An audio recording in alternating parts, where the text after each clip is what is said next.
Saudara, pagi ini Kompas Bisnis akan membahas soal wacana yang sepertinya muncul lagi nih di publik, yaitu soal redenominasi alias penyederhanaan mata uang. Nah, wacana penyederhanaan mata uang ini sebenarnya sempat muncul beberapa tahun lalu, tepatnya di 2013, lalu muncul lagi di 2020.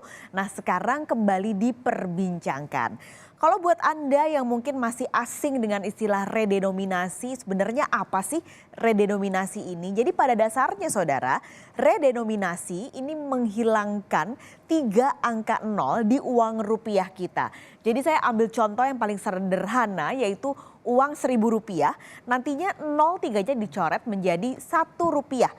Atau uang lain misalnya 2.000 jadi 2, lalu 50.000 jadi 50, atau 100.000 jadi 100 begitu. Nah, jadi uang rupiah yang sekarang kita pegang nantinya akan disederhanakan bentuknya tapi tidak mengubah nilai tukarnya. Makanya istilahnya adalah penyederhanaan mata uang. Jadi konsep ini sebenarnya sudah lama dibahas di Bank Indonesia. Ini pun sebenarnya kalau Anda perhatikan di kehidupan sehari-hari kita, sudah lama juga Anda melihat konsep redenominasi diterapkan di kehidupan sehari-hari. Misalnya nih, Anda pergi ke kafe atau pergi ke restoran, lalu Anda melihat harga yang ada di menu. Biasanya tertulisnya adalah angka tanpa 30. Misalnya nih, Anda mau pesan ice americano, biasanya tertulisnya cuma 30 atau 30K gitu. Jarang sekarang menu yang tertulis 30.000, 200.000 gitu. Nah, sebenarnya itu adalah bentuk redenominasi secara informal yang ada di kehidupan sehari-hari kita. Atau misalnya kalau Anda ke pasar gitu ya, Anda mau beli jeruk, Anda nanya, "Mang, berapa nih sekilo?" Biasanya tukang penjualnya hanya membeli atau hanya menyebutkan dengan 25 gitu. Jadi jarang sekarang yang menyebut 25.000, 40.000. Dengan si penjual sayur atau penjual buahnya menyebut 25 pun, kita sebagai pembeli biasanya sudah paham, oh itu artinya adalah 25.000 per kilogram. Nah, itu adalah redenominasi yang sekarang ada secara informal di kehidupan sehari-hari kita. Tapi saudara, soal redenominasi ini atau penyederhanaan mata uang, harus Anda ingat kalau konsep ini adalah berbeda dengan centering atau pemotongan nilai uang. Nah, ini kalau centering adalah sebuah konsep yang memotong nilai mata uang. Indonesia pernah melakukannya. 1959 adalah salah satu tahun di mana Indonesia pernah melakukan. Tapi sebenarnya secara total di sejarah Indonesia, pemerintah pernah melakukan centering ini 3 kali. Jadi sebelum tahun 59 pernah dilakukan tahun 50, lalu 59, dan setelahnya di tahun 1965 centering kembali dilakukan. Kenapa ketika itu dilakukan? Kenapa mata uang ini akhirnya atau nilai uang akhirnya dipotong?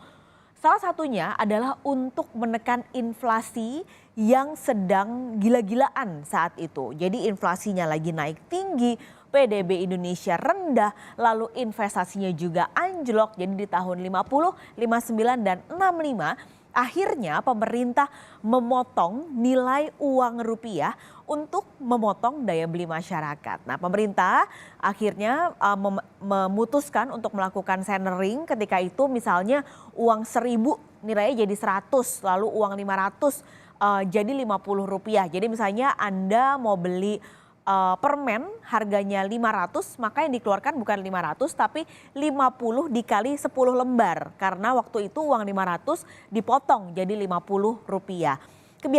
Kebijakan ini biasanya dilakukan secara mendadak, lalu tidak ada masa transisi. Nah, kalau Anda masih bingung kira-kira apa bedanya nih centering dan juga tadi redenominasi, saya beri gambaran saudara. Misalnya nih, kalau redenominasi dulu ya, misalnya Anda pergi ke supermarket beli minyak goreng 1 liter harganya 20.000. Anda bayar 20.000 yang sudah menjadi redenominasi yaitu 20, Anda tetap mendapatkan 1 liter minyak goreng.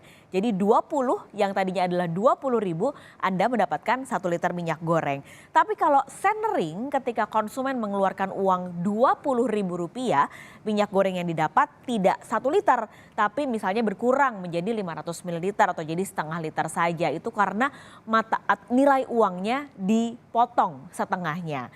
Bank Indonesia sebagai otoritas moneter sebenarnya sudah menyiapkan kajian redenominasi dilakukan pada tahun 2010. Apa saja nih kajiannya? Pertama, Bank Indonesia sebenarnya sudah melakukan studi banding ke beberapa negara lalu melihat mereka yang berhasil menerapkan redenominasi. Ini dibuat di 2010. Lalu tahap kedua di 2011 sampai 2012 harusnya ada sosialisasi. Makanya kenapa di 2013 lalu sempat muncul wacana soal redenominasi.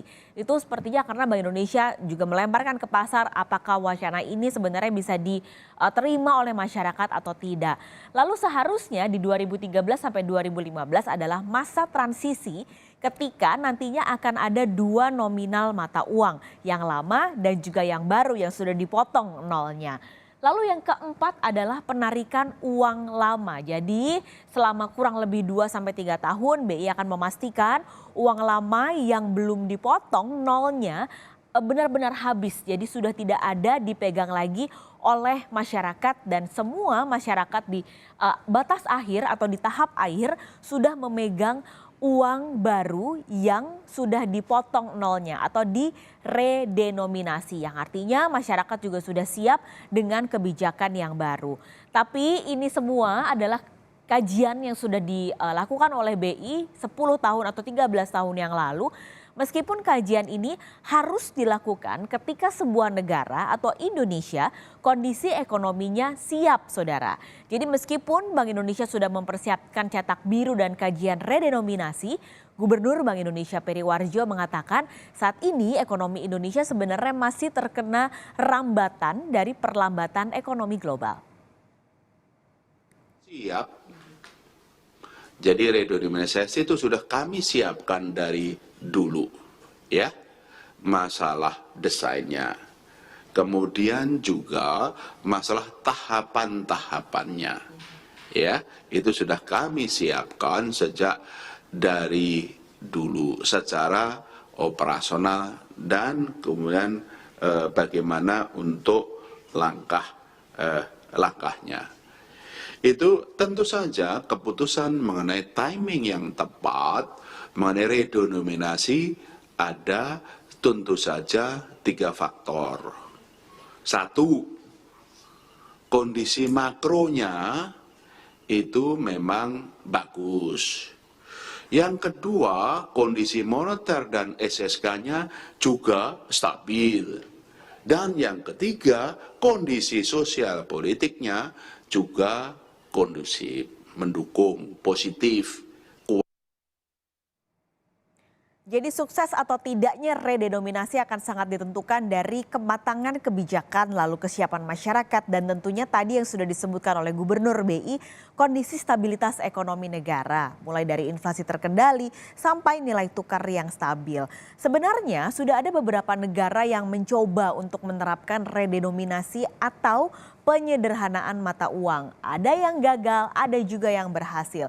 Kita bicara dulu yang gagal, beberapa diantaranya adalah Brazil, Rusia dan juga Argentina. Kesamaan dari negara yang gagal ini karena mereka menerapkan redenominasi di waktu yang tidak tepat. Saat itu kondisi negaranya sedang tidak stabil, lalu inflasinya sebenarnya sedang tinggi. Nah bahkan saudara, Brasil ini sudah melakukan redenominasi ini 6 kali dan akhirnya sukses di percobaan ke-6 yaitu di tahun 94. Ini adalah mereka yang gagal. Sementara mereka yang dianggap berhasil sebenarnya juga membutuhkan waktu yang cukup lama, bertahun-tahun dengan perencanaan yang sangat matang sampai negara-negara ini akhirnya bisa mengklaim kalau mereka ini sukses dalam menerapkan penyederhanaan mata uang atau redenominasi.